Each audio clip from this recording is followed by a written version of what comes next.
All right, welcome to the podcast. How are you, my friend? Great. It's fantastic to be here. Thanks for having me out today. You had a good drive on the way out? Yeah, it wasn't too bad. It was about maybe 2 hours in, but clear roads, sunny skies, pretty Awesome. easy. Awesome. And you're coming from Sudbury. Yeah, Yeah. exactly. Okay. I'm here with Calvin Crispo. Now, just an amazing journey. I've known you for a number of years, part of that was through the connection we had at Manitoulin Streams a number of years ago. How long ago was that? That would have been probably back in 2012, 2013, possibly 14. So, was it Stewardship Council or was it Streams? So it was actually a combination. I was working for the Ontario Federation of Anglers and Hunters. I was in collaboration with Manitoulin Streams and Manitoulin Area Stewardship Council. Yeah. Okay.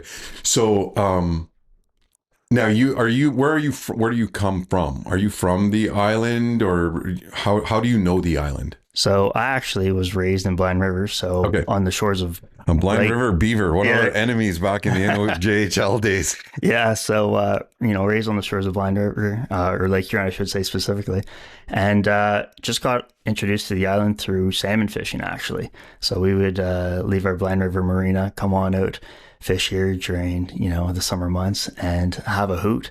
And then I went off to post secondary, following high school.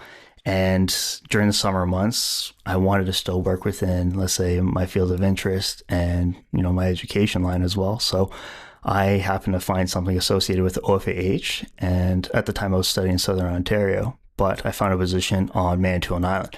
And I hadn't had a direct exposure to the island itself outside of fishing. So I've never really been on the island for an extended duration until coming out and working on with Manitoulin Streams. Okay. Now you went to where was post sec? A few places. Yeah. So I started off at Sir Sanford Fleming. I did an environmental technician diploma, and that turned into a technologist diploma. So I focused on environmental risk assessments, phase 1, 2, 3s of, let's say, consulting. And then basically that turned into more of a water and wastewater focus as well. So I also got my water and wastewater treatment licenses during that time. Okay. During the summer months, I would work, obviously out here, but then also at periods for the City of Light Lake for their wastewater treatment facilities and stuff like that. So I had a focus of environmental stewardship, and that sort of snowballed into a bigger project. And I transitioned from my college diploma over to Trent University, did an undergrad in environmental resource studies, and basically, I ended up doing an honors thesis during that time as well. So I focused on how effective wastewater treatment plants were at removing compounds of emerging concern. And I was able to get a publication out of that, and very unique, let's say, type of research that was aligned with McGill University. And then afterwards, I rolled over with a focus in integrated water resource management. So I did my master's at McGill University. So the research bit that you did, what was that? Give me the skinny on that. So essentially, I was able to go ahead and demonstrate that wastewater treatment plants were possibly in some cases releasing effluents that were more toxic and lethal to early life stages of fish when they're being discharged from the plant itself and being released into the environment. So it was a touchy subject at the time. The research needed to be done. And then what I was able to go ahead and discover was aligned with some of the other masters and PhDs that I was working along with at the same time. And that sort of snowballed into a bigger study project and hopefully improving, let's say, the funding, but then also improving the infrastructure needed to improve water quality. Right. Now, the impact of the when you're doing that type of research, you come across invasive species and all of those things, right? Obviously, the stuff that we do, we take to heart here on Manitoulin through Manitoulin Streams, right? Like, Phragmites or invasive species like zebra mussels or, yesterday we had a lamprey. So a crazy story. I went fishing yesterday, and we're gonna put this video out hopefully in the next week of our rainbow ice season.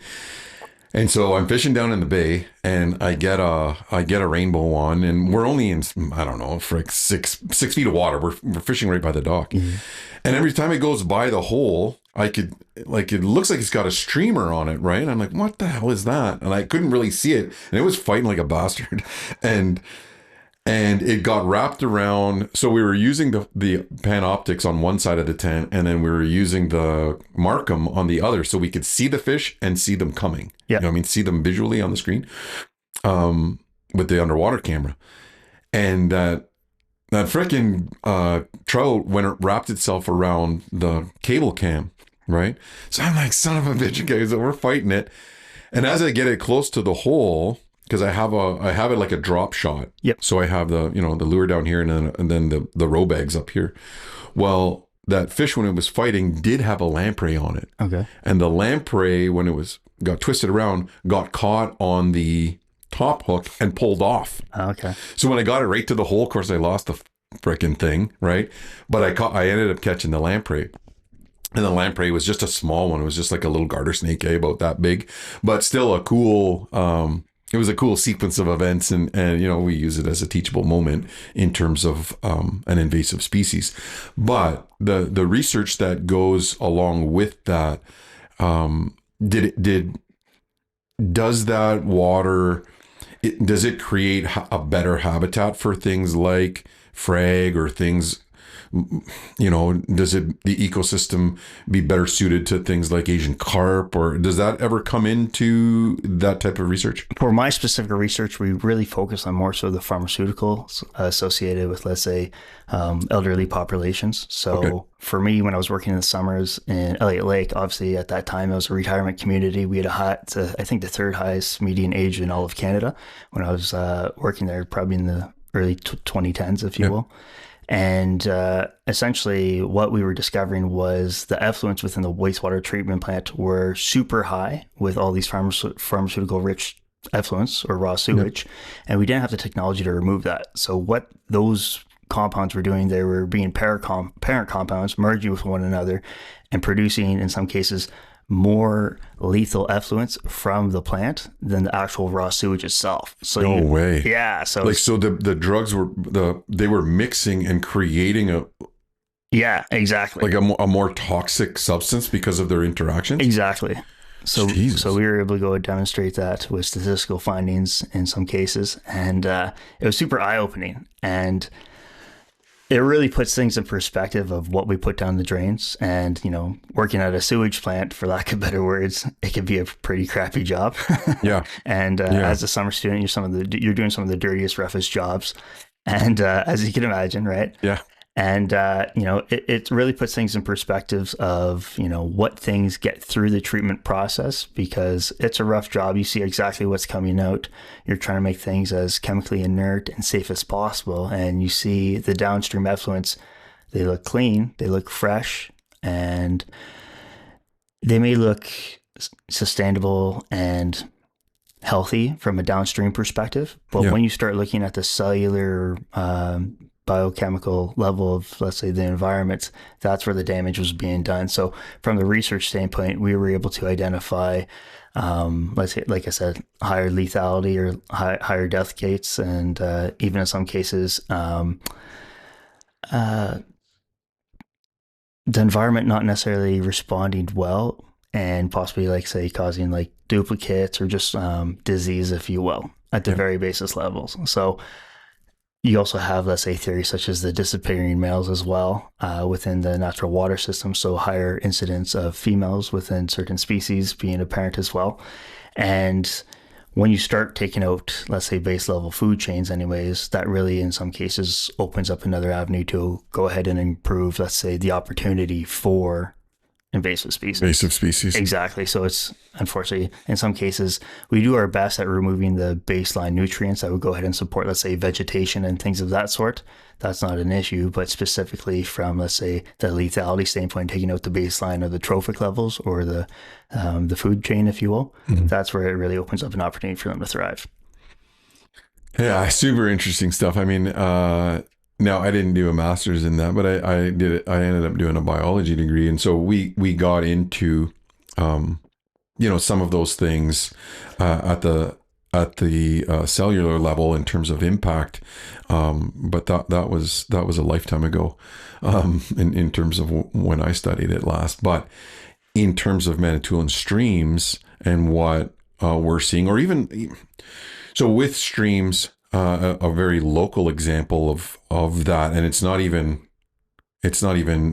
treated waste. Take our local transfer station after we had a big fire here, right, at our dump in Chiging, and this is a controversial issue, and it was one that does eventually and could eventually have education implications. But before I get to those, we moved the transfer station centrally, right, and privatized it, and because we didn't have the community didn't have a solid strategic plan in place to deal with the actual transfer, it became what the old one was, which was a dump.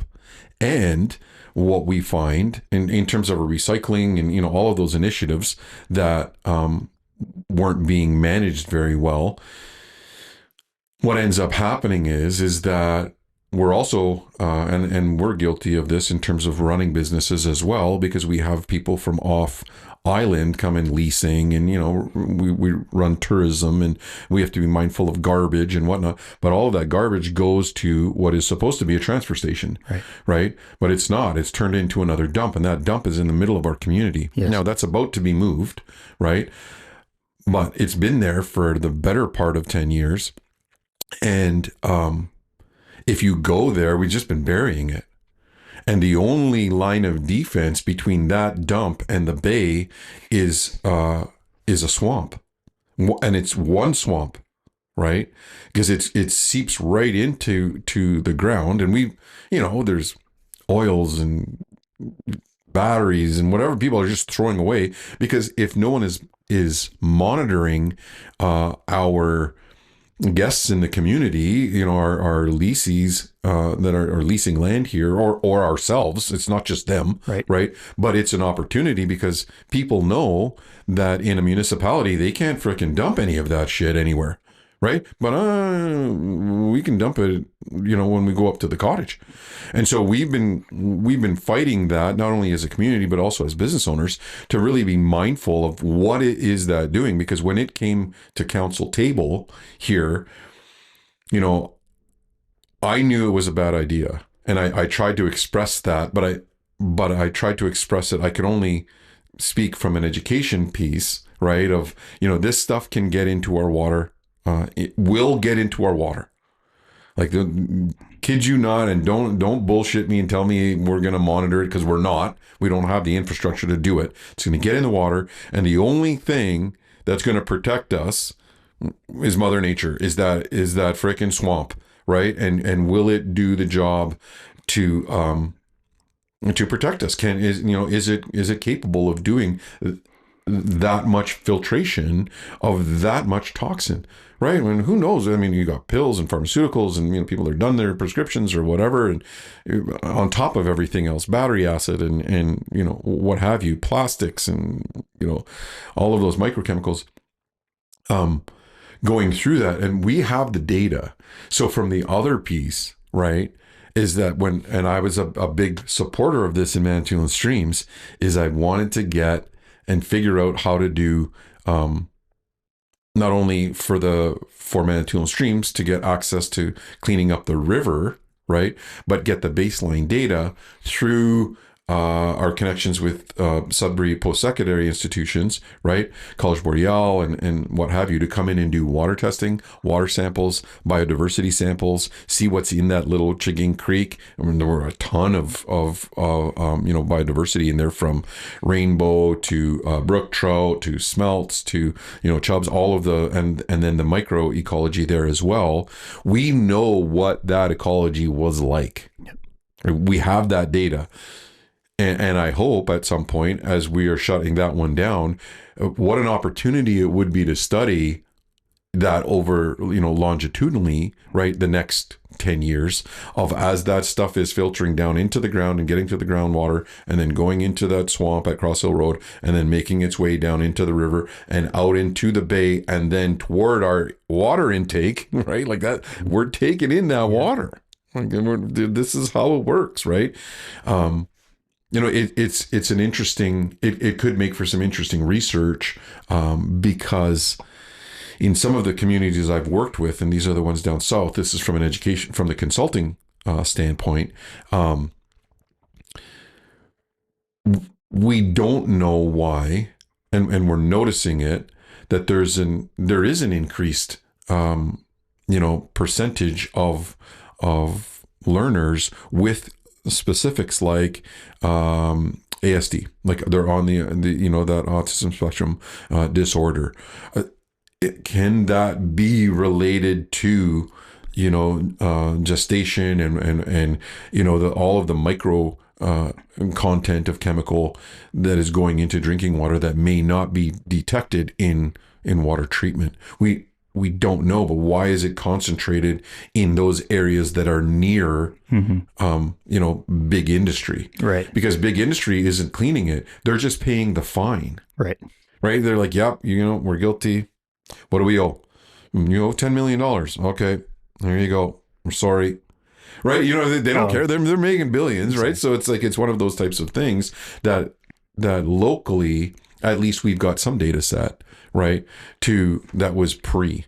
And I think, the work of Manitoulin Streams is very valuable, not only in the contemporary value of right now of, we're beautifying the streams and we're, enhancing the biodiversity and all of that by the engineering we do to watersheds and whatnot, but also in terms of the data that we do collect through our partnerships that is just sitting there, right, for someone to mine at some point, is just, lots of potential there. Now, huge. Some consultancy. I mentioned that. Now, what do you do now? You were mentioning some consultant. Yeah. So prior to cancer, I was acting as an environmental specialist. I essentially an environmental consultant. After my long list of, let's say, education, I bounced around a little bit in North America, predominantly working in Ontario, but I've also had stints in the Upper James Bay or Lower James Bay as well, in Quebec specifically, within mine sites. And I specifically focus within the mining sector at this point right now. And I've worked for mining companies, but then also more so large scale environmental consultants and engineering firms as well. So focusing on the development of various projects or the decommissioning of them, while really emphasizing environmental compliance, but then also really emphasizing the need and the importance for environmental stewardship, maintaining the current level, but then also improving the baseline as well for future generations. And there's a lot of many different pieces that we have to go ahead and include. Like I said previously, working on mine sites is sort of my forte, but more so setting up things for future succession for those who are going to operate them as well, because I work on the contractor side in most cases. So I'm hired, or my company would be, let's say, the successful contractor to win on a bid on a, let's say, mining project, whether it be Vale, Glencore, Goldcorp. Previously, I was working for the Côté Gold project by Ion Gold up in Gogama, Ontario. And basically, we ensure that the mine can operate succinctly, effectively, while maintaining compliance as well. So I served as an environmental coordinator on that site, and essentially all the working moving pieces, it's my responsibility to ensure everything doesn't, let's say, fall out of line. And, that also includes managing field ops, looking at big data. So with my background in toxicology and water analysis, I'd be reviewing all the water quality data and identifying if there's any, let's say, hazardous risks towards the environment or the downstream populations from a water quality perspective. And also that includes managing surface waters as well. So at this time of year, in spring, we're starting to prepare for a freshet. So we get a lot of surface water runoff. You get crazy flows within even going into June as well, with high rainfalls with spring. And that really throws a curveball in terms of construction development. and we have to ensure that we get those mine sites developed while maintaining water management in the area. We're not over flooding or, let's say, draining other areas that could be, let's say, feeding into the mine, but then also maintaining that water quality and environmental, let's say, impacts as well. And Right. that includes like species at risks, so SARS, endangered species. We're looking at trees, everything associated with, let's say, the environmental industry or environmental or baseline ecosystems we have to consider within these mines. Monstrous responsibility. Yeah, it's So it's all a on you. lot Your of people, heart. they don't really appreciate or really recognize like what I do. It's hard to explain in some cases. So it's you know, I think the expression is master jack of all trades, master of none, right? Yeah. But you know, once you're in the heat of the moment anyways, you quickly find out, you know, everything's really connected with one another, and there's everything from, let's say, small scale to large scale impacts that could still be connected with one another. Yeah. I mean, and you know, the more time you spend out on the land and in nature, the more you realize how perfect those interconnections are.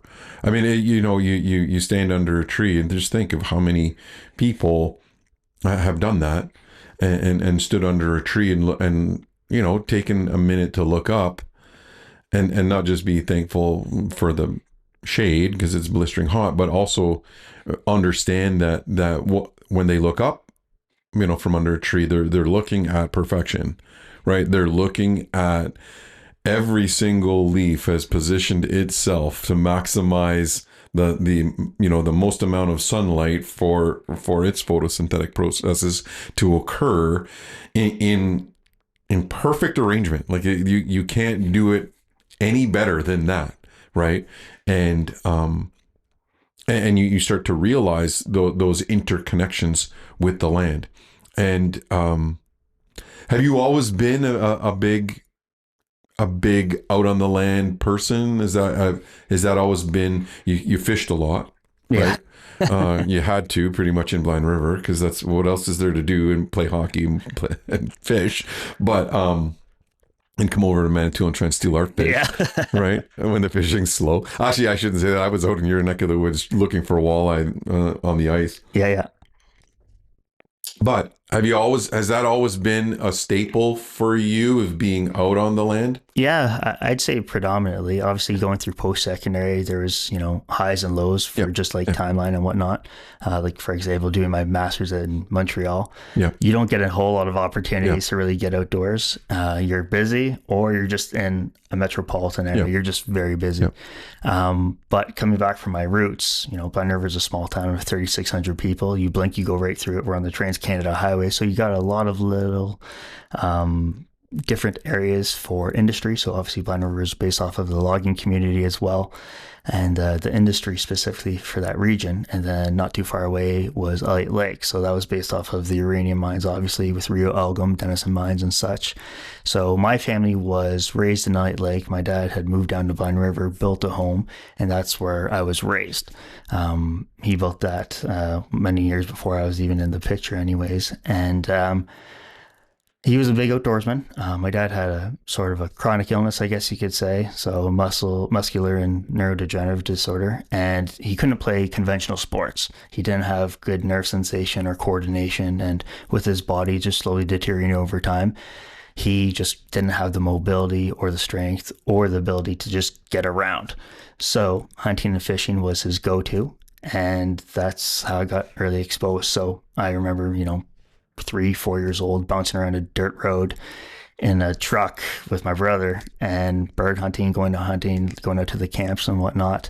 Those are some of the best memories. I look back at my old man today, and whether we were hunting, fishing, we did camping as well. It was unique in that aspect just because he was a business owner, so very blue-collared, small-town mentality, family-owned business. So we knew the effort of, work, or we appreciated what hard work ethic and, respect for the land was at the same time. Right. And I started, we connected, I started following you on Instagram and started seeing your posts, and we've chatted for a little bit now back and forth. And I've been following, I started following your most recent journey, right? Which is this, which is the predator hunt, like the wolf hunt. But Yeah. before we get to that, um, there was an impetus for you to do that. That was part of a bigger, that was part of a bigger journey that you were on. And tell me about the gut punch. Tell me about, you're a young man from the north. You've gone through post sec. You're starting to figure shit out, and making a life and a name for yourself. And you see, you can't see the horizon. You're just looking forward, and everything looks bright. And then out of nowhere, you Yeah. get punched in the gut. Yeah, exactly. So, coming, from my own home, we were taught, put your best step forward, put your best foot forward. And, you know, it's always important to remain positive, appreciate the lessons that you've learned along the way, and always sort of, if you can, blaze a trail and leave something for others to go ahead who may not be as fortunate as what you are. So capitalize on opportunities that you had. So I've always been a hard worker, very driven, motivated individual. Going through post-secondary certainly wasn't easy. I didn't have the easiest upbringing, right? And just to get through school was, a nail biter. There were a few, times where I thought about maybe this wasn't possibly meant to be or for me, if you will. But I got through it, nickel and dime my way through it, and, took those lessons. And I figured, okay, I got through there, such a hard time.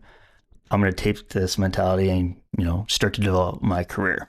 At the time when I was going off to post-secondary, originally that was around like the mid to late 2000s. So we were in the 2008 crisis as well. And we just want to ensure that we had a job coming out of school, right?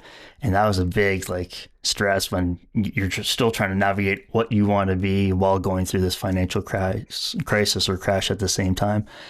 So afterwards, feet got under me, found a few good job opportunities, started to develop my career. And at the same time, I had been, I thought presumably healthy. I was in the best shape of my life, strong, good health work or health checks and blood work, if you will, only to find out that I got hit with cancer.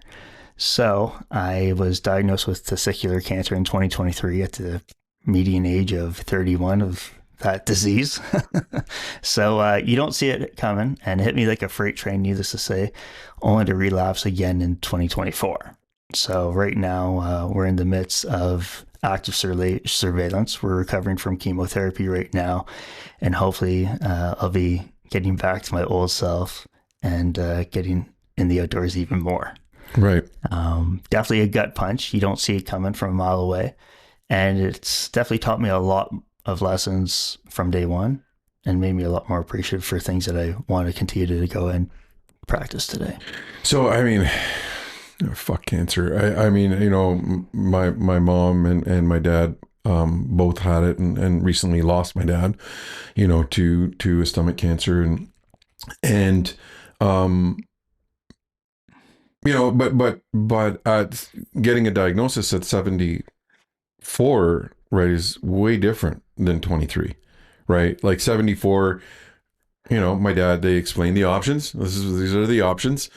And he said, like, I remember being when we were looking at treatment options in the oncology ward in Sudbury, and he's like, well, this is what we're gonna do. We're gonna when we beat it, after we take your stomach out and whatever, and then you go on chemo, and we're gonna put a PICC line in before you go, and then like they did a 5-minute spiel after that, and my dad's like, wait a second, how am I gonna you're gonna take my stomach out? He's like, how am I gonna eat? And they're like, well, it won't be the same. You're not gonna have a stomach. You're gonna have a thing. And he's like, Doc, I'm gonna eat steak to the day I die. And if that's tomorrow, fine. If it's 2 years from now, fine. right? Right. But I'm not going through that. The quality of life of my next little bit, right, is what he's thinking about Right. till he's 75. Right. That's like that. You know, everyone that gets a diagnosis, it's different because you're like, wait a second, right? I'm freaking 23, right? Like 31. or 31, right? So what do I do here? How do I fight this? And so tell me, walk me through what goes through your mind is after are you in shock? Are you like, fuck this, I'm fighting it like a Well, yeah, like I said, diagnosed at 31. I'm 33 now. So it's been a long 2 years, but you could argue possibly maybe some of the best 2 years of my life. And Right. it sounds almost funny to say. Yeah, explain that to me. But the viewpoint and just understand how your mindset, your perspectives on life itself, your relationships change. It's there's nothing quite like it, to be honest. In terms of perspective building, Yeah. or yeah, Yeah, specifically like just my view on life, what I would like to do with my energies, my efforts, dare I say my career, but then also what I could do for others along the same time and see what that could possibly grow or fruition into as well. I've always been almost a hard-nosed type of person. You know, if there's a challenge, yeah, a little bit of stubbornness is good. yeah, for sure. Or as I tell my daughter, strong-willed. But Yeah. I mean, we both know she's stubborn. But Yeah, I'm sure probably a few people would agree with you for myself. But yeah, so, I had calluses on my hand from an early age. So it was just like, okay, I'm just going to grind through bring it. this. Exactly. Yeah. And I always made a better underdog. I always made a better second place than a first place. I never really ever wanted to be the best at anything or first. It was never the goal. Yeah. And I was always different. I never strove to be different, but just how I approached things and what I could go ahead and tolerate with regards to stress was, I knew, one of my strengths.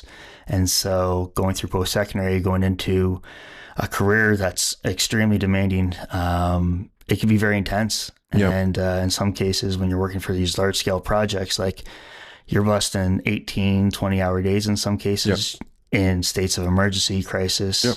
All Running hours on of it. adrenaline, like you just dope me. You just got to keep at it. Yeah. And you just tell yourself, like, if you don't get this done, then others are going to be possibly negatively impacted from there too, from an environmental standpoint. So, and then I also had a stint of, I guess, bodybuilding, powerlifting in my life as well. So I've always been a very active, hard-driven, let's go, almost type A individual, go, go, go.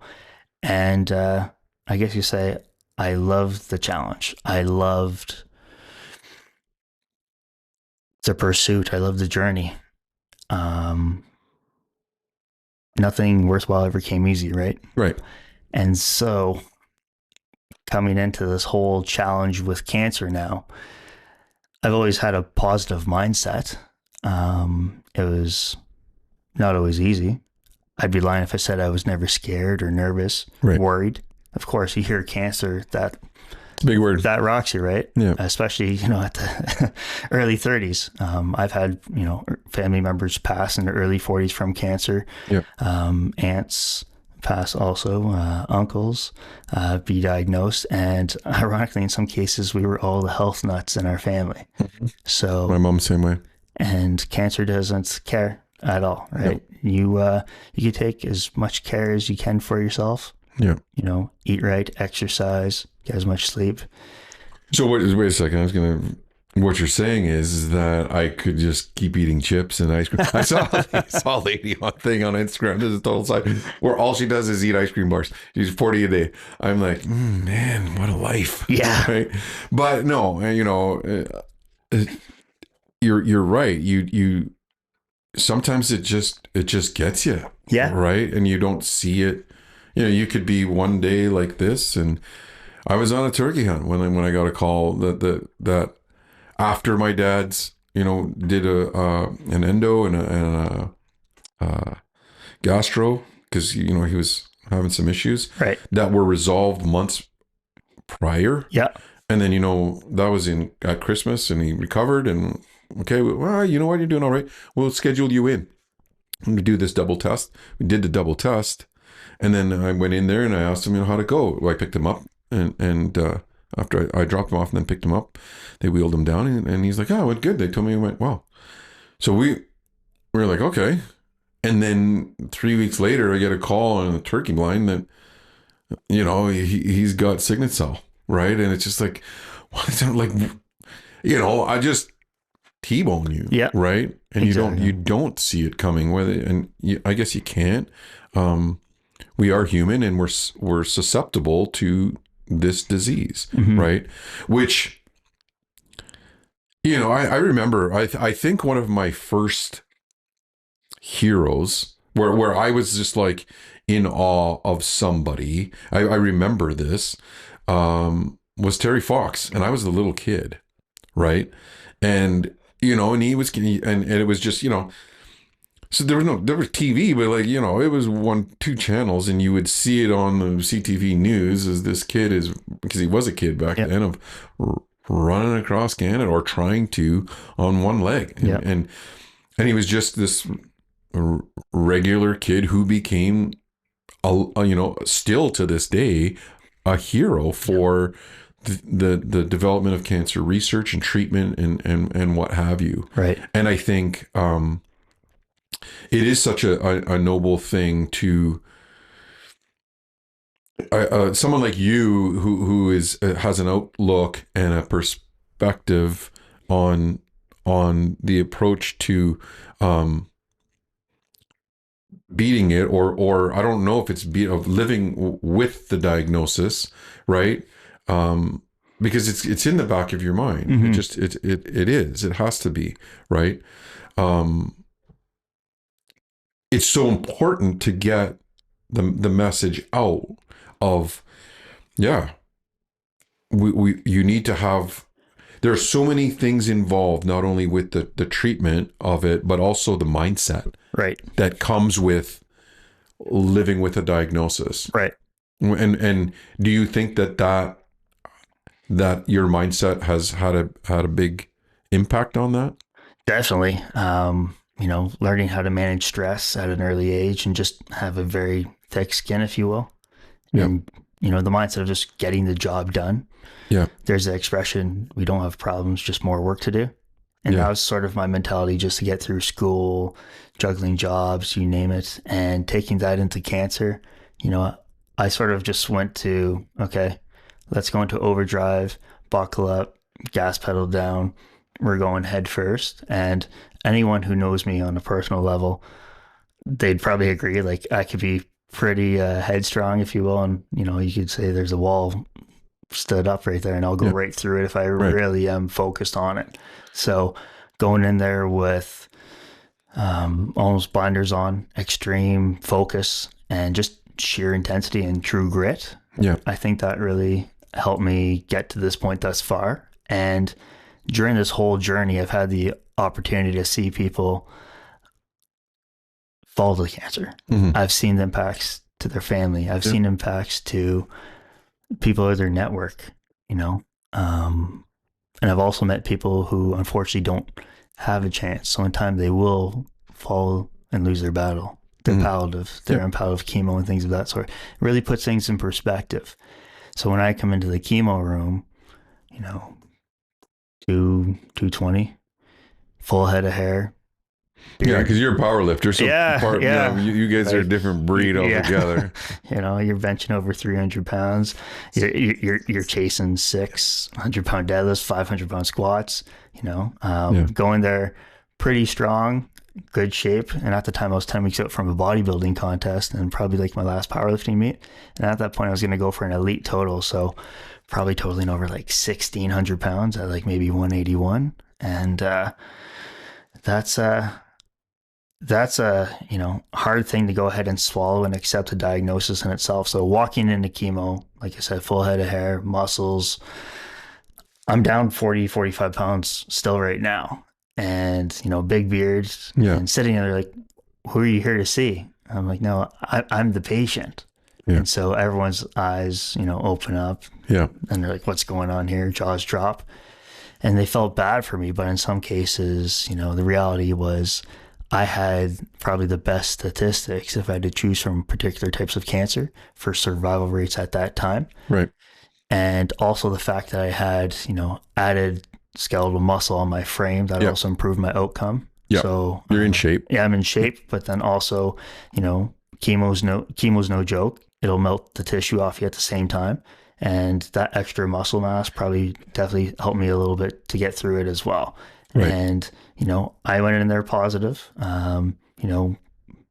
You meet a whole bunch of different walks of life, and you see people, unfortunately, who come from unique, lifestyles, households. You see people who are fortunate, and unfortunately, people who are less fortunate as well. Right. And that really hits home, and it really made me a lot more appreciative of not just my health status, but also the opportunities and the history that I had as well. Because in some cases, things just don't go the way that we expect. And who knows, maybe it might not for myself, but you could bet I'll be, I won't be going down without a fight. Right. And that seems to be the sentiment. When people, it stirs something in cancer patients and survivors, is just like, all right.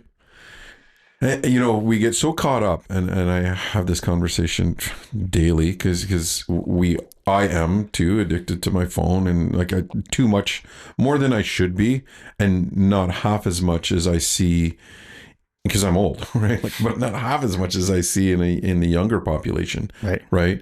In kids and the substitution of the phone, the parental substitution, right? In terms of who's raising our kids, and the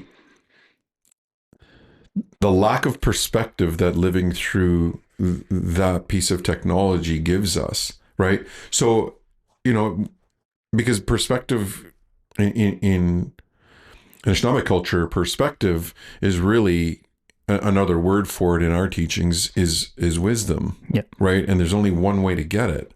It's through, having a knowledge of something, but also combining it with experience. Right. Right.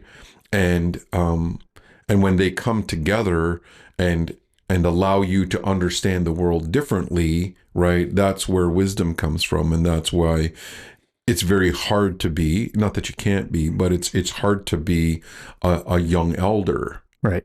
In our culture, it usually comes after, some trials and tribulations and a bunch of life experience, and you're starting to put it all in perspective, right? And that's why it makes sense when you talk to an elder, a true elder, because what they have to say, reverberates with you in terms of how you relate to it. Right. And I think something like this, it creates hope, right, for people that are like, okay, and maybe I don't have cancer. I don't have cancer in my family. Maybe I'm that person, but maybe I'm not as healthy as I could be, right? Because when we boil all of the this away in terms of what I have, right?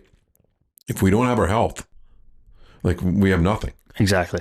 Right. And so, and you can't buy more time if you're a billionaire, if it's your time, you know what I mean? So it's those things of lifestyle and perspective that hopefully will contribute to our longevity. Right. Now, in your recovery, so how does your recovery work? Is it remission, or what does that mean? I don't know what that means. No, exactly. I get that question a lot. A lot of people still think I'm in chemo just because my hair never came back appropriately. Like, it never came back as thick. No, it looks good. Bob. Yeah, exactly. Just go with it, right? Yeah. That's what I tell myself. I keep trying to tell myself that because I'm coming with you very soon. I'll say I was starting to go a little bit earlier than usual too. Okay. So hey, it is what it is. It is what it is. Beard never really. The beard could still come back, but still a little patchier now. But in terms of where I'm at now, I'm in active surveillance. So back in 2023, I had a stage 1 seminoma. So they had a bilateral orchiectomy. They removed the cancerous mass. And I went 10 months before I have another relapse. At that point, the cancer had spread into the rest of my body, specifically around my backs, more so lymph nodes, and into my chest. So I had 7 new tumors growing within 10 months. And the previous scan before my, let's say, formal relapse, if you will, started to show a little bit more of highlighted possible cancer. And that was at the, let's say, maybe 7-month mark. So I was getting scanned every 3 months roughly, and I'm still on that protocol right now. But between, I think month 7 and month 10, it just boomed. So we had 7 new tumors. And then at that point, when we're still trying to find the true diagnosis and or prognosis specifically, we considered radiation as a spot local treatment, but then since it was throughout my body, we had to go systemic and hit it with chemo. So hit 3 different types of chemos. We went through 3 rounds. Complications, as you can imagine, going through that definitely, I think that definitely added to the gratitude that I experienced today. Because you got COVID during chemo. Yeah, I got it. I wasn't sure if you want me to say the word, but yeah, I got hit with COVID during my last week of chemotherapy and ended up hospitalized for about 10 days in isolation. Had double pneumonia at the same time. And ironically, the chemotherapy unfortunately had obviously adverse side effects and had lung toxicity. So lungs started to shut down. I probably lost 35% of my lungs at that time. Got hit with COVID, like I mentioned, bacterial viral infections, and ended up hospitalized twice during treatments. And that in itself took me some time to rehabilitate and come back after. And, they give you one cocktail of chemo, and then they also give you a whole bunch of different cocktails to control the side effects that you got from it. Antibiotics, antivirals, they're just throwing everything at you. Yeah. And, and those drugs have side effects as well. But at some cases, it's just, grin and bear it, lock in and just get through it. So since then, I got out of chemo in May. I finished off in May, I should say. I was almost a year, coming up on a year. Yeah, 2024, finished off chemo in May. Was still in the hospital afterwards. That's when I got hit. So I finished off my last infusion. That's when just hell week started for myself. Wasn't able to get into the public or the outdoors really until July, Canada Day. And then since then, I've just been, marching on forward. So what is that like? So okay. Sure. So like July. So July last year. Yeah. What is that like when you're like, son of a bitch, okay, I'm going outside today. I'm gonna like what that must be in terms of mind blowing, because we just came in from outside and we go outside every day and those like the perspective that has to freaking give you in terms of gratitude must be undescribable. Right. No, exactly. And it takes your breath away when you first go out there, mind you. It's a hard time breathing. And, coming out to the outdoors, when I first started moving around, I still had a catheter, PICC line into my arm, going into my heart. And that's how I administered my chemo. And I guess to say that feeling still hasn't shook a whole lot. It still, resonates with me more than ever. You go from almost being locked up in a cage into... you have a new sense of freedom, but then you also have possibly another opportunity at life. So I wouldn't say that it's a completely new life, but it's almost like it's a completely new chapter. That's something that's changed me forever, right?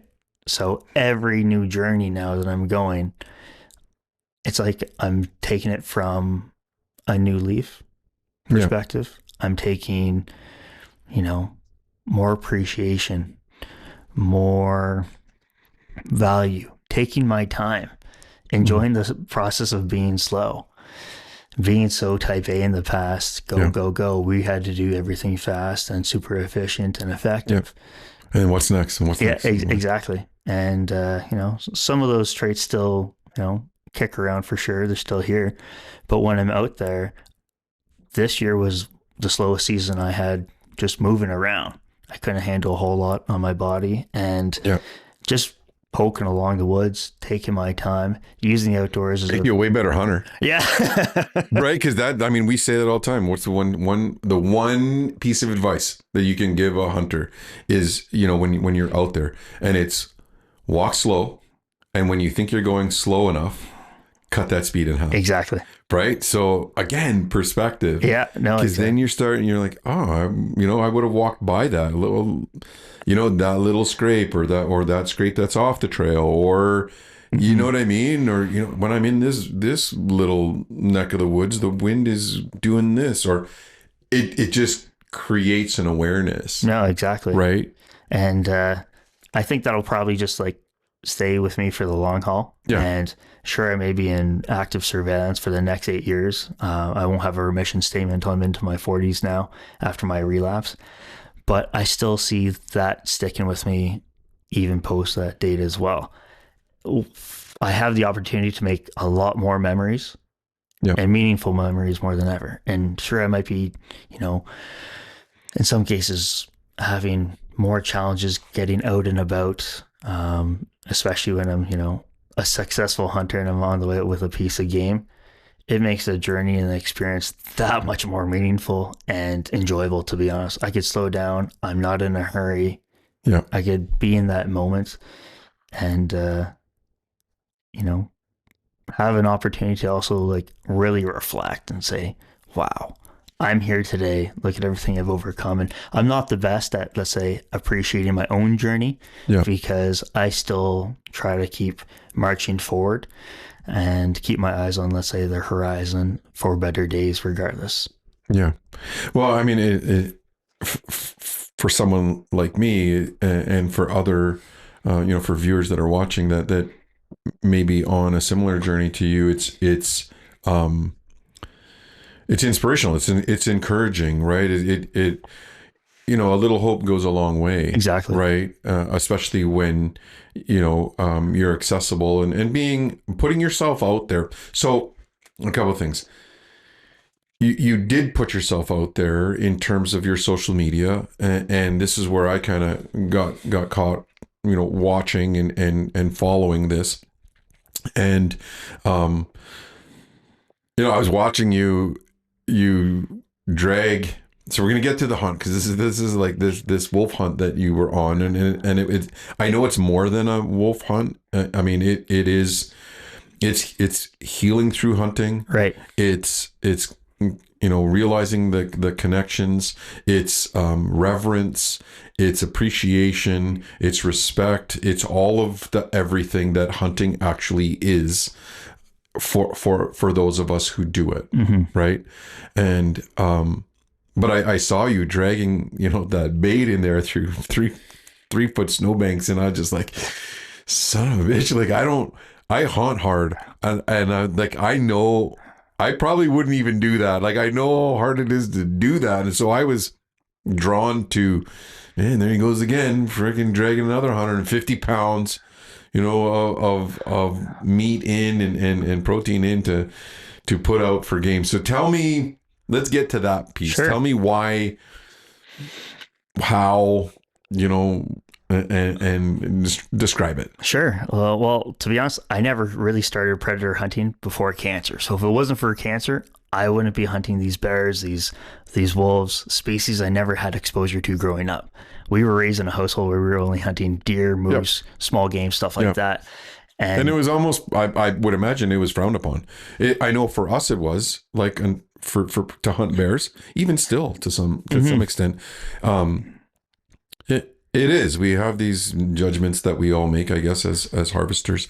But yeah, I understand. They're a keystone species, right? They're an apex predator. They're very smart. Obviously, with social media and just media in general, they're portrayed to be unique species. And in some cases, people don't maybe necessarily understand the science or the importance of managing keystone species or them as well. And I think hunters definitely get a bad rap of that just for when it comes down to actually harvesting. So when I was in chemo, to be honest, I got out, like I said, in July, but my next scan to find out if I had to, let's say, go through chemo again, because we weren't 100% sure if my treatments were successful. Right. And everything's just based off statistics and just interval scans. So every 3 months. I live my basic life right now every 3 months until I get scanned again, blood work, the whole 9 yards. And that'll be like that for the next few years. And then I'll slowly go to 6 months, 12 months, and so on. But I was in the hospital and I was surrounded by these hunters and they'd be middle-aged and whatnot, various forms of cancers. And when I first came in there looking the way it did, and when I was in the chemo room, I'd be watching hunting videos on my laptop, my phone, doing my thing, talking. And if you happen to connect with another outdoorsman out there, great, cool. You spend some time with another, you shoot, and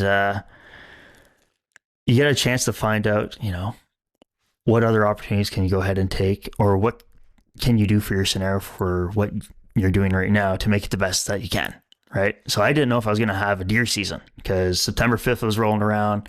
I might be in chemo come October 1st. So I was like, okay, bow season's coming around there for deer. So I still want to go outside. And for me, hunting has just many different meanings. So with that said, I still wanted to get outdoors, and I said, okay, what's an open season? Well, bird opens September 15th in this part. And I was like, I may not have that opportunity even to do that as well. So I said, okay, what do we got next? Bear.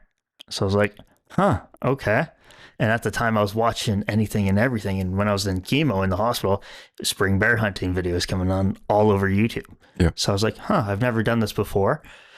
And I have a few close friends who are really into, backpack hunting, wilderness, you name it.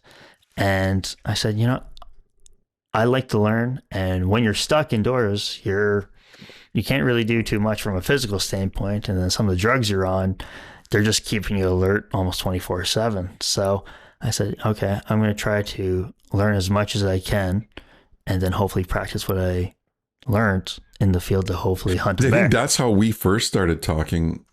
Possibly. Was it about bear? I think we did. I'll have to look back. But yeah, anyway, sorry. Keep going. So basically, at the time when I started scouting and going out to the woods after being released from chemo, if you will, I still had my pick line in my arm just in case we're going to go back into treatment, and started baiting a bear with a pick line in my arm and doing some things that I felt were just normal things, and turning out to find out, it's not pretty common. So I really haven't found other hunters who are open about talking about men's health issues, testicular cancer, coming back out of chemo with such vengeance, if you will, or just drive motivation to get back to their old selves. And so that kind of snowballed into me predator hunting this winter as well. The reason I started wolf hunting too was because I couldn't really get on the ice as much as I wanted to do ice fishing. So I still deal with some side effects in my hands and in my feet, specifically from a nerve damage perspective. So I deal with quite a bit of neuropathy, and I lack sensation dexterity in some of my extremities. So when it comes down to tying fishing line, swivels, you name it. When your hands are cold and all that bullshit. No, not going to do it. So I tried to make it as simple as I could. And I said, how can I still get in the outdoors and rehabilitate not just my mind and my body, but my soul as well, while, being alive and taking advantage of these opportunities. So I found myself wolf hunting for the first time after probably about 3-4 months after taking my first bear.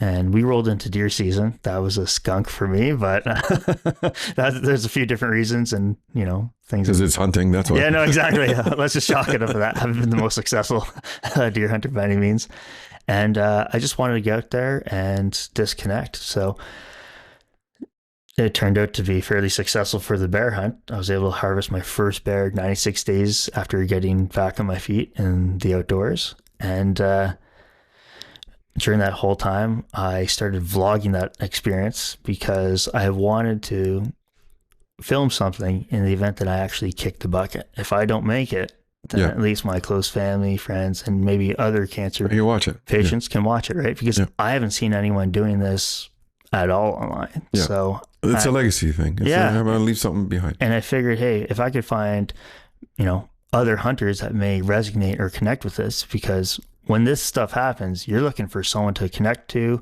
understand everything. Yeah. You just want to find out what life is going to be, not just during treatment, but also afterwards, right? Yeah. So that was one of the reasons why I started to vlog and everything, put it online, and making my own journey, memorable as well. So that turned into a wolf hunt. and hasn't been easy, as you could tell online. Yeah. But to a certain extent, I just embrace the suck, keep my head down.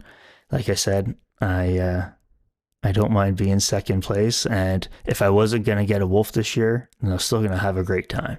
Yeah. The solitude. I mean, in watching your video, the wolf hunt, I think it's about a 36-minute video, I think, or thereabout. I have about 3 parts right now. So, Okay, yeah. So I show my setup. Right. And it is, I guess, like anything else, but one of those things, like hunting, it's a time piece, right? It's like, okay, it's not like fishing where you go out with your buddy and you go out and you fish for the day and that's it, right? It is more of a marathon type of thing, like, Right. and especially for a carnivore like a wolf that is, you know, could be a solitary animal. It's one of those things. Whereas if you don't have someone to go with you, you're going out by yourself and you're sitting there for you might be doing an all day sit, right? And you do have a lot of alone time. You do have a lot downtime. There's nothing like downtime in a stand. There's that, and then there's downtime in a stand with no internet, right? With no cell service. Exactly. Because today that's different. Yep. Right. It's like old time hunting, right? It's because do a 12-hour sit on your own, dusk to dusk, or dark to dark. When you don't have access. Yeah. Right. It's grueling. But then your mind starts thinking about all of these other things, and start making plans, and you start, it can be inspiring even to yourself to start setting goals and reawaken some dreams. Yeah, exactly. Right? And watching that, and watching you trudge through the snow, with all your bait and waiting. How many days did it take, from when you started to when you harvested? I think I started maybe January 10th or 12th, I think was the first day that I stood out there, started baiting, set up my tree cams, and I harvested the wolf on February 28th.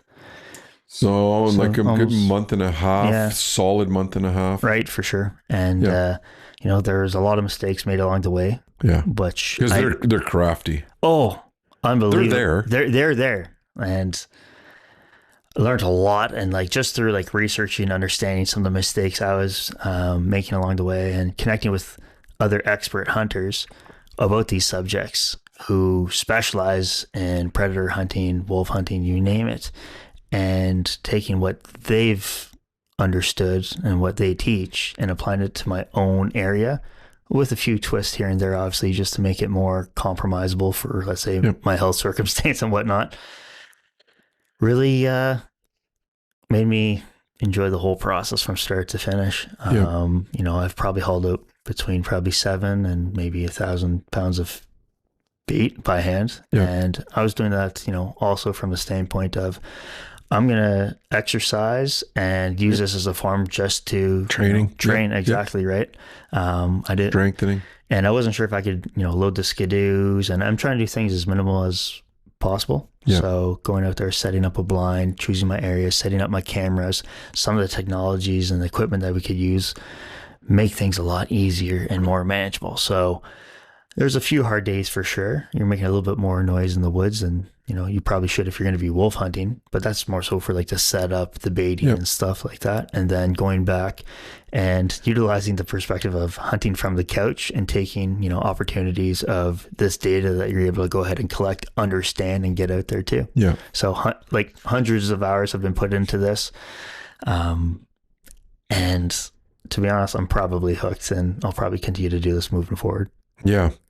I, watching when I watched it, and I watched it a couple of times, the part where the wolf comes out, right? And it was, and maybe I'm reading too much into it, but when we're doing our bear hunts and you come back, and especially with new bear hunters, and they're like, oh, we didn't see anything tonight, but we heard some squirrels and we heard some they were behind us and whatnot, and I'm smiling, right, and I'm like, that's a bear, right? You know what I mean? And they're like, no, I wasn't loud or nothing. I'm like, it's being so when you hear that, Mm-hmm. right? Because the bear's there. It's always there. It knows you're there. Oh yeah. Right.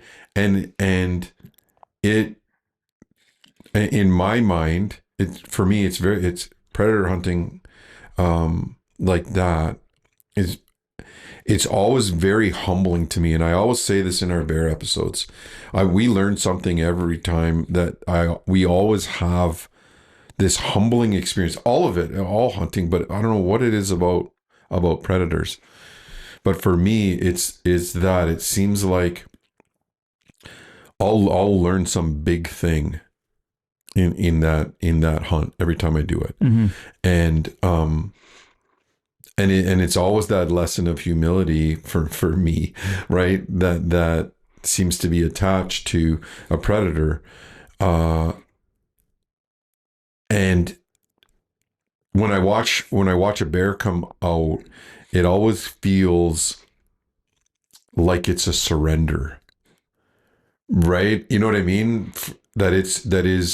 It's saying that if you, I am surrendering myself, right? Because I know you're there, Right. and I could have left, right? Right. But I'm not going to, as opposed to when you're hunting a deer or whatever, right? It doesn't feel that same way to me. It's like that deer is like, I don't think there's anybody here, and I'm just gonna go, like, you know what I mean? Right. It's different because there's just so whatever. That bear, or a lot of times they come and they'll the moment that they lock eyes, right, or whatever, it's just like, hey, this not only knows I'm here, he knows who I am. Right. It just, and maybe that's a cultural thing. I don't know, but when I watch the footage of the wolf come out, it felt that way. It felt like he was giving himself up because of whatever, right? Like it was like, I am here for you. Right. And I think it's very powerful. It was just very powerful for me to watch that, and maybe that's because I know you a little bit, and Right. I knew the journey that you were on, and I also know the significance for us, in that kind of a hunt, from a First Nation perspective, right? I felt it was a very powerful thing, and I think it's important to share that with viewers, that I felt that when I watched it. Right. No, exactly. And I could appreciate that for sure. Going back to the bear hunting, though, for myself, the first bear I saw wasn't the first bear I shot. Right. So if you go back to some of my episodes, I think episode 4, I was baiting, and episode 5, I actually was hunting, and I was doing some pretty, let's say, outlandish stuff, in my opinions, looking back now, like waking up at 2 a.m, hiking in with bait at 4 or 5 in the middle of the night, dark. Anyways, climbing your tree, sitting there all day, hoping for a morning bear. And the reason why I was going in the morning is just to switch things up, put a really long sit in, because I had morning bears there. Yeah. And they started to pattern me. So we had to, like you said, they knew I was there. They started figuring me out, build that relationship, right? Yeah. And the first bear that came out, I'll remember that forever. And I'm so happy I was able to go ahead and capture that footage as well, because like you said, it's almost like the vibe of surrendering themselves. Mm-hmm. They come on in, and I watched them for about 35 minutes. And this is the first time I've ever hunting, right? And I'm there by myself. Like I said, my old man wasn't into that stuff at all. I'm the only bear hunter in my family. And this bear comes up, and I'm hunting a fairly close bait because I wasn't sure if I was going to be trying for a bow. And I was like, maybe I should try for a bow. I'm not sure. The shoulders weren't acting too great after chemo, with the pick line still being in. And then we were able to take that out, but just didn't have the strength to hold back a decent pound. So went with the rifle, but had a bear 15, 17, 20 yards, super close. And I'm still in a tree stand. I'm 17, 18 feet off the ground. And that experience alone has just reframed like almost the value and the meaning of hunting in itself. You really get a chance to learn from them. And I wanted to have that experience to study them, to see them with my own eyes, Yeah. see how they behave, watch the way they walk. Like you said, you may think they're a squirrel. I think they're almost daytime ghosts. Mm-hmm. They just magically appear. Yeah. And, I was running cameras and all of a sudden a bear showed up and I was like, whoa. And sometimes they can show up right underneath you and you're like, I did not hear that. So, when you get shocked by a 200-pound animal underneath you at 8 feet or whatever it is, it's like, how the frick did you get there? Right. And so I took the time to study it also in the event that I want to harvest one with a bow. So just learning how they behave, what type of opportunities I would have to maybe draw a bow in the future, things of that sort. But then also sit back and recognize that I'm in a tree now, shortly after chemo. I've overcome a heck of a mountain and I don't have to harvest something to enjoy just getting out there. Watching it. And I'm probably a better picture taker than I am a hunter at pulling the trigger.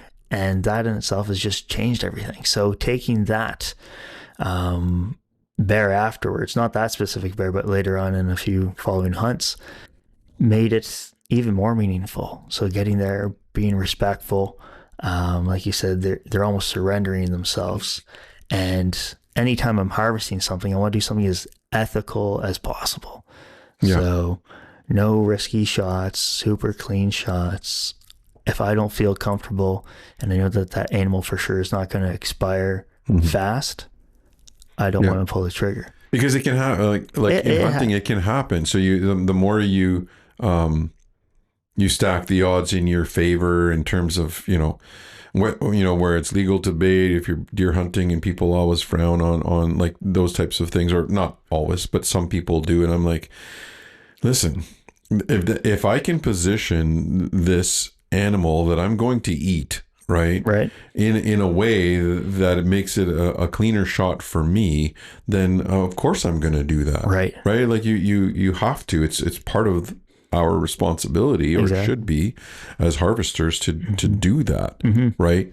And people often judge that, and I think it needs to change. We need to be of that understanding that, well, it's not fair. I'm like, this isn't fair.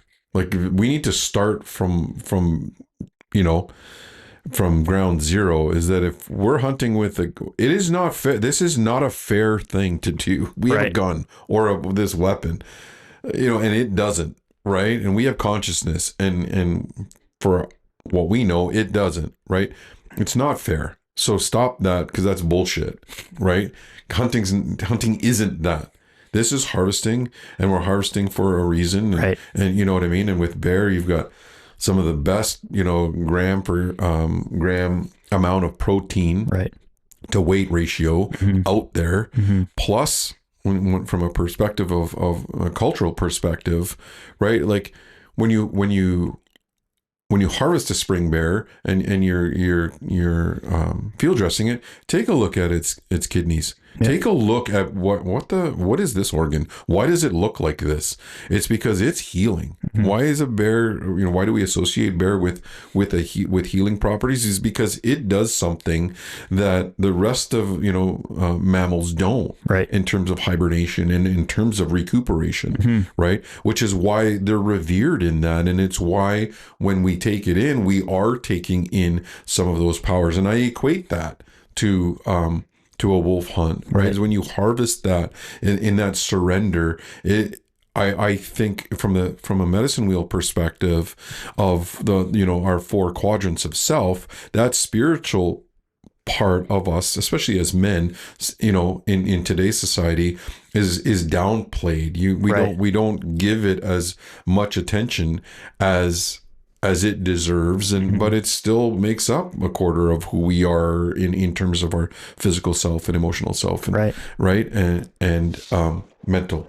And so I think that type of awareness, right? And allows us the patience of sometimes when it does come in, it's like, you know what? I am just going to watch this thing. And then, like, I was a nature lover first, Mhm. right?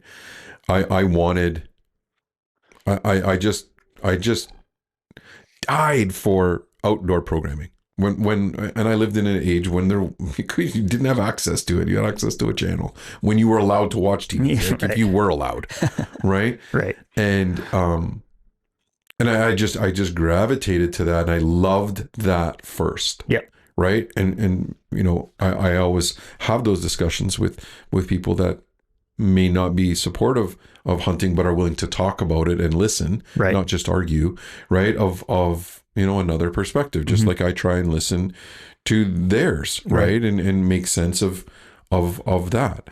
And so I think, in that footage that I saw of that wolf coming out on the ice, I just thought that was a cool thing, and Yeah. I encourage viewers to go to your webpage and your YouTube channel, have a look at it and watch Yeah. it, because it is a journey, Right. right? That is that does, for a change, end in success, because how many times we hunt and we don't get shit, right? Exactly. And you achieved a huge milestone. Exactly. Yeah. And when the wolf first came out over 500 yards, I think. Even seeing it. Well, that's another thing. People have said, like, this is pretty remarkable. The fact that you're seeing a wolf, and alone harvesting one is one thing, but then also capturing everything on camera as well.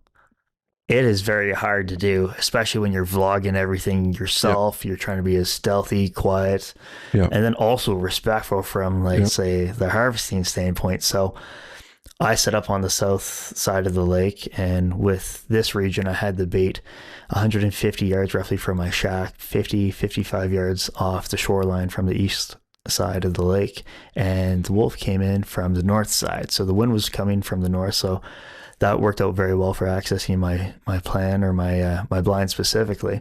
And coming on out took its time. I watched the wolf for about 15 minutes. A lot of people don't know that.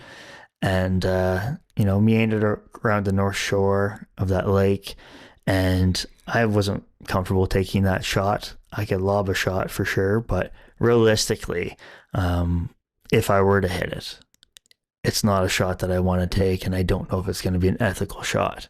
I need more practice shooting longer ranges like that. Comfort zone. Exactly, right.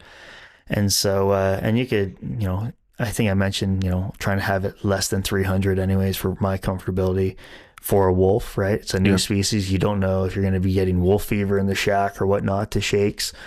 And so, I had one opportunity to call it in, and it actually responded to the call and walked over. So I was able to turn the wolf around, came on the north side, started walking away, howled, wolf came back, and took about maybe 2-3 minutes for it to jet across the lake, and then slowly took its time, and I was able to take it at 152, 153, I think, and double lung, broadside, and dropped pretty much right then and there. Yeah, it was so cool to see that, unfold, and I know I can count on two hands for sure how many wolves I've seen, and think of how much time I've spent out in the bush. And when we see them, it's a fleeting glimpse, right? It might stop, it might make that contact, right? And then it's gone, and gone quickly. And then not just gone, it disappears. Yeah. Right. They're amazing when they do that. And so that type of capture was phenomenal. I really enjoyed that, and good on you for doing that. Thanks. That's awesome. It's I've spoken to a few local landowners within the nearby area. I hunt crown land specifically, and during my scouting, my journeys and whatnot, I had the opportunity to see a lot of moose, a lot of sign around the area as well. I've walked up, even in the videos, you see me walking up on a cow, calf, and knowing that, harvesting a wolf in that area also is going to benefit, the other big game species in that region, I think is a meaningful thing to highlight as well. I think statistics say wolf takes more than 19 pieces of big game on an annual basis. So if you do the math, a pack of 8, you're having an impact of north of 150 animals per year. Yeah. Right. And you look at, I read the stat of the cougars, and they're a deer a week. Even on the island, right? They're it's 52 a year that these things are just one, right? Coyotes even more. Yeah, ironically, actually, I looked at a little bit more into the stats in the United States, specifically around the state of Idaho and Montana. But there's cases where the lions are actually dropping 3-4 deer and leaving them exactly for the wolves. Correct. So I saw that. So you had a reintroduction of wolves. I think maybe 20 years ago. I could be wrong in that timeline specifically for those states, and unfortunately, since then it's tripled in terms of what their original anticipated, let's say, wildlife management percentage they want for that unit, or how many wolves in that area. And because of that, it's now pressuring a lot of the other species in the area, especially like the apex predators. So the lions are killing 3-4 deer, harvesting one for themselves. Yeah. And caching the rest and kind of leaving a decoy. Exactly. And, look at the stats too on, what they're doing for, let's say, the ranching. You look at the economic impacts and the cultural impacts for what the wolves are doing for some of the ranchers down there as well, the economy, and, the elk, even some cases like caribou populations at some point have been completely just extinct. And moose is being impacted as, you can imagine. And, if memory serves me right, back in 2021, I think a study was done for Montana and Idaho, and out of 74,000 tags that were purchased for wolf harvesting, only 411 were harvested. Okay? Wow. And of that, 32 people took more than 2. Wow, that's a low percentage. And within that also encompasses the trappers. So out of the 411, that includes sportsmen alike. So hunting and trappers. And the trappers had roughly a 30% success rate, and assuming a full-time wolf trapper. So I think they had to check their traps every 48 to 72 hours, depending on the states. But that kind of gives you the understanding of everyone who's hunting wolves doesn't always get one. The percentage is less than 0.25%, so 0.25% for those stats back in 2021. Of course, everything's changed over the past 4 or 5 years, and mind you, that's down in the United States versus Ontario. But you don't hear many people really trying to improve, deer, moose populations or managing keystone species. And sure, nature will manage itself, but then when you have human influence behaviors impacting our environments, in some cases pushing other keystone species or animals not to migrate back to certain regions and to find new habitats, well, they start out competing one another. And in some cases, the biggest threat to wolves is wolves themselves. They kill each other. Territorial battles and whatnot. And this is the first year, like in my deer hunting season, I never saw a deer with my own 2 eyes. I had one come in, I'm certain. Called, responded, couldn't get a shot off whatsoever, probably within 30 yards. And I'd argue I probably had 3 times the amount of hunting days this year than I ever had in past years. And last year I'm looking between 12, 15 deer, year before the same as well. So for me not to have any deer in front of me during hunting season, that's new for me now. Yeah. But then also when I'm in the stand, not just for deer hunting, but bear hunting as well, I'm hearing packs of wolves. 9, 10, 11 in the morning, 3-4 times a day. Yeah. I've been in the stand actually bear hunting, and I think in episode 5, I have 2 wolves come on in. Today I harvest my wolf, and I shot the bear, and while I'm cleaning it, I have timber wolves circling around me. So as I'm dragging out this bear, I'm being followed by these wolves on the way out at the same time. Crazy. Yeah. Yeah. What a great experience that is. And like you said, a rare one. a rare one to capture, to do, but yet to capture it on video is Right. something really, really special. And a cap on a tough haul, figuratively, and I think I think it's just an achievement for you that I'm glad you had the opportunity to share with viewers. If you had a message to send to viewers, other than go check out your content, right? Right. In terms of, and what's your YouTube channel? All my stuff, all my handles, just Calvin Crispo. Okay. And, you could find me in various platforms as well. Instagram, you've got that's on your YouTube channel. Yeah. So I'm on YouTube, Instagram. Instagram's more the daily updates and Yep. more of understanding of what I'm doing on the daily basis, if Yep. you will, what I got coming up. Same thing on Facebook. You could find me on Facebook. I'm on X, Twitter, and LinkedIn as well.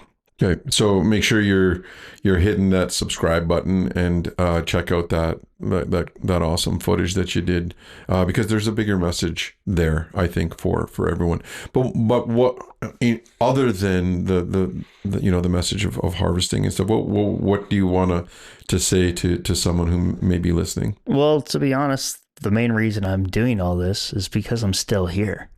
And with testicular cancer, I find a lot of people have a hard time accepting it's happening to them, acknowledging that they need to go ahead and see a doctor. From a testicular standpoint, or testicular cancer standpoint, most men go 5 months with symptoms that they go unresolved or getting checked. Okay? Yeah. And this is one of the highest cure rates, or this cancer has the highest cure rates. That's Okay. a lot of people, they don't really appreciate. But Right. if you catch it early, you have a really good high survival rate. Yeah, it improves Right. your odds. Huge, tremendously. But unfortunately, it's an aggressive spreading cancer. So like I said, within 3 months, it had spread from one small spot all the way through my chest cavity, my back, and whatnot. Yeah. And, if I was complacent and I would let that go, then who knows, maybe it would have turned out worse. Yeah. Ironically, during my whole, treatment process, I found other testicular cancer patients who were diagnosed following me and passed away before I was even done treatment. Right. Some people were even diagnosed on the same day, and like 6 months later, like they're not here. You're just blown away. Yeah. And when it came down to like the message, I think the biggest thing is getting checked and having a proper documented history of your health, whether it's, an annual checkup, a physical, having a family doctor. And hey, at times I haven't been the best at having a demonstrated history for myself. As you can imagine, going from school to school, city to city, province to province, bounce around for work. It could be hard to have a family doctor when you're going from different provinces, right? Yeah. So I was lucky where I had a demonstrated history in some cases from just personal due diligence and just past health issues and whatnot. You've got baselines to compare Exactly. to. It's a data piece. You need that baseline, because you don't have something to compare to, then you really don't know if you're in a good or bad position. Yeah, or if it's declining or whatever. Right. Yeah, and I think that's a really important message to get across is, also recognize that we're not invincible. At the time, I'd argue that I probably thought I was, to a certain standpoint. Yeah. This wasn't going to happen to me. I didn't have any symptoms at all until I found it. Yeah. So I was, like I said, getting ready for a bodybuilding contest. I felt fine. My blood work was fine. No health issues that I was aware of at that certain time. I came home and I found a, testicular abnormality. And that was at lunch on a Saturday, March 11th, 12 o'clock. And by 6 o'clock, they were giving me a 98% chance that I had cancer. Bitch. Yeah. And we were rushed through CTs, things of that sort, but you're not getting results for at least 24, 48 hours. And, within 3 days, I was in front of a surgeon. And later on that week, I had, my cancer taken out.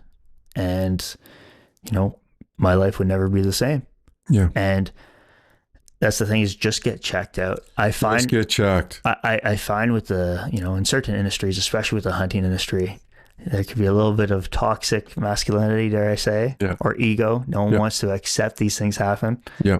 And I don't want to take the wind out of people's sails when they go to, deer camp or they're outdoors. And, last thing you want to do is think about these health challenges when you're there. Yeah. Okay.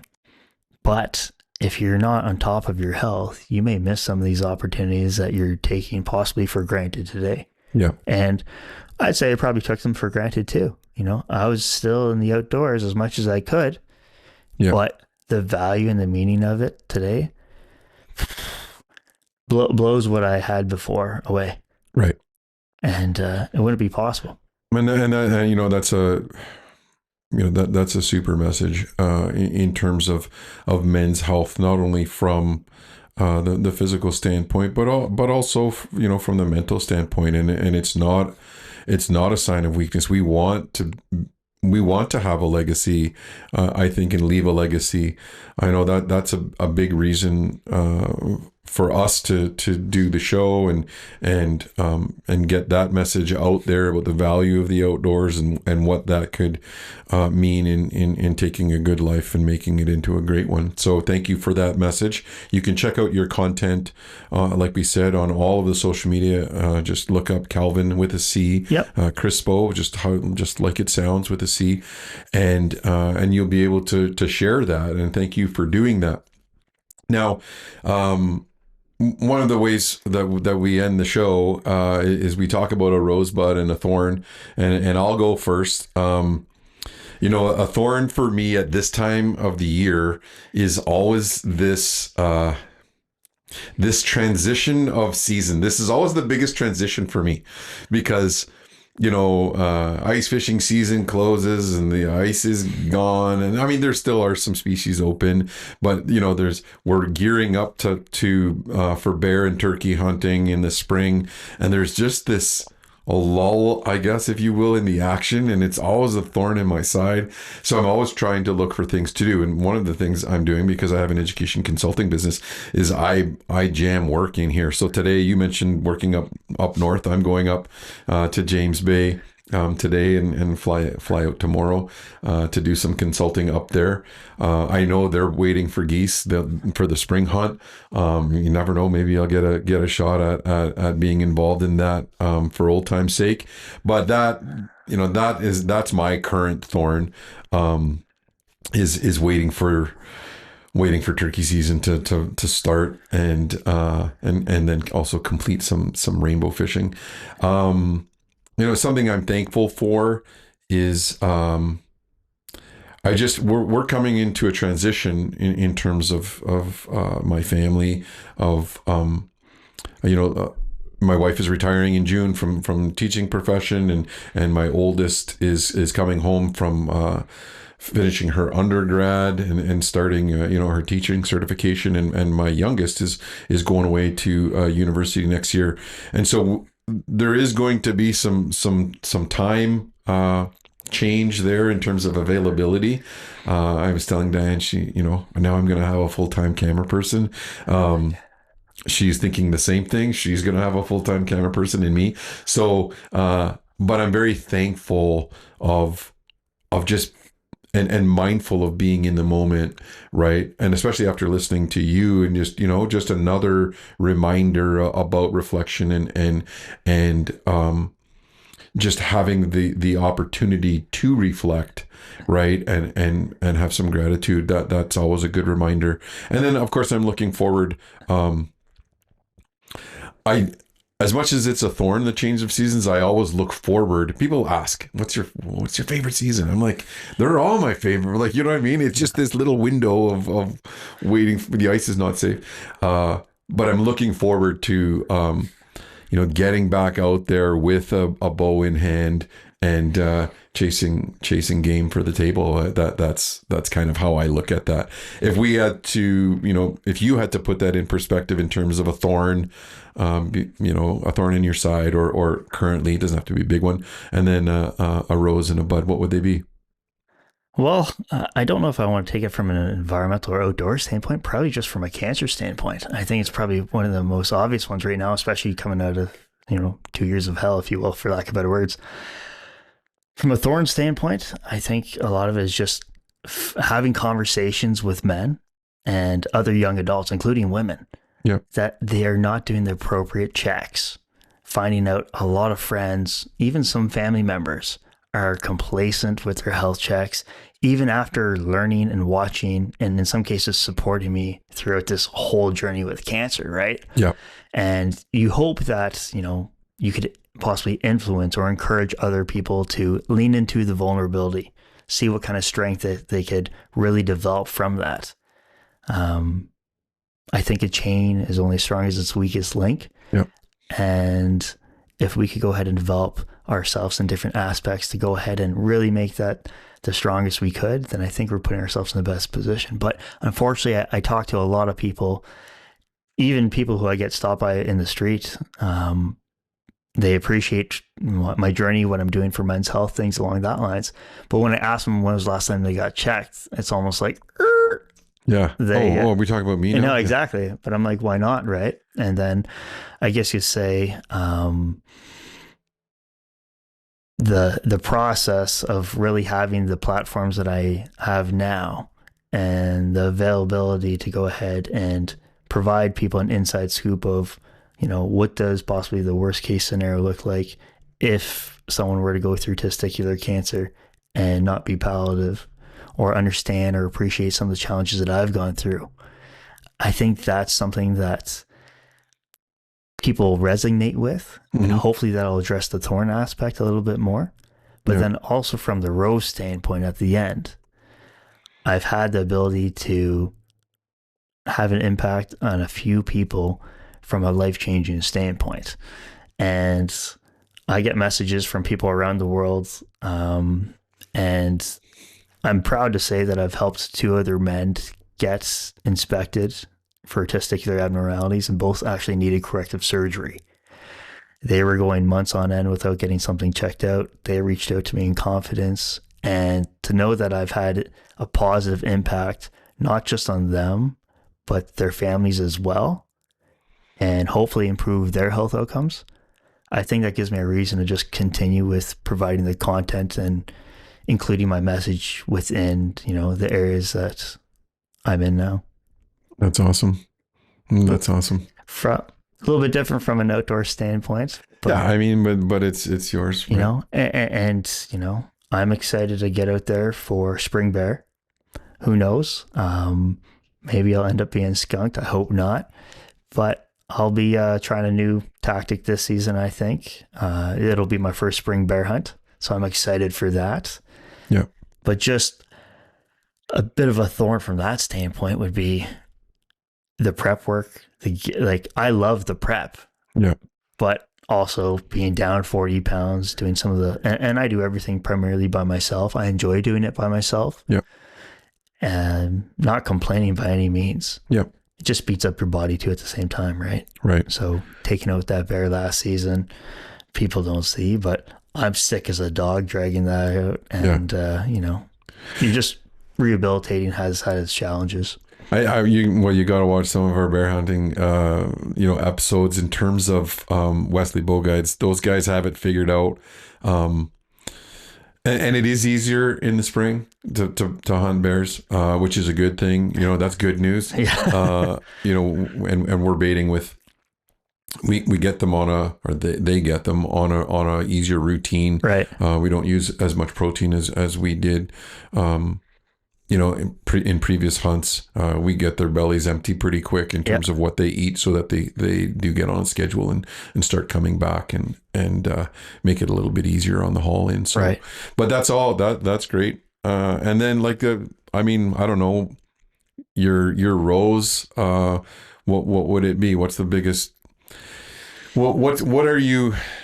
And you kind of mentioned it already in terms of. Grateful for what is your biggest shiny smelly rose right now? Having the ability to just find myself, really feel like myself again, starting to come back. Obviously I look a lot different. That took some time, as you can imagine, not just following surgery, but then going through chemo, Yeah. I still feel like I rake a bones at sometimes, and strength sure isn't there. But knowing that my mindset and my personality, I feel like, is starting to get back to how I was before, I think that's like a huge accomplishment. Like Yeah. it's really hard to put in words what that means, because until you lose it, you don't really appreciate what you got, I think, truly. Right. No, and then, working for a struggle, to get over that has been one heck of a challenge. I'm grateful for the family that I have at home, a very supportive partner, dog, yeah. and, simple lifestyle, and still have, family nearby where I could appreciate, the moments that make us all stick together. That's awesome. It truly is inspirational, brother. I'm glad we finally got a chance to connect. And, like I said to the viewers, check it out. I mean, it is something worth watching. Subscribe to the channel, subscribe to ours as well. And as always, fuel your passion, fuel the fire, and get outdoors. We'll see you soon. Thanks a lot. Right, awesome.